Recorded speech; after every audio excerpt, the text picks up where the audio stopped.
Bon dia! Okay. Bon dia! We are now here in the Asian Youth Gathering at Fundasyon.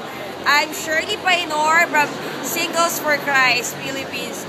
So you see right now, the Asian delegates came from different countries to gather here in one, united us in faith. So they came from Hong Kong delegation, they are from Mongolia, Korea, Pakistan, Bangladesh, Philippines, and yeah, that's it. And the bishop a while ago, there's a welcome from Bishop from Dejao, Yung Sik Lazaro, gave the welcome ceremony and the blessings and announced the next Asian Youth Forum will be in Korea.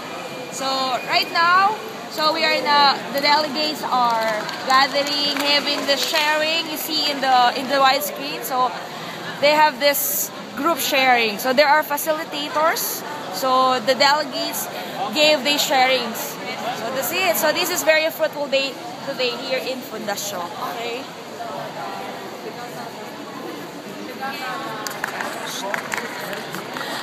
Okay.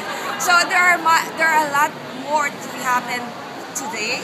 So this is just only the Asian Youth Forum, but later there will be a more festive where many Asians will come here. So okay, so that's it for now. So see you later.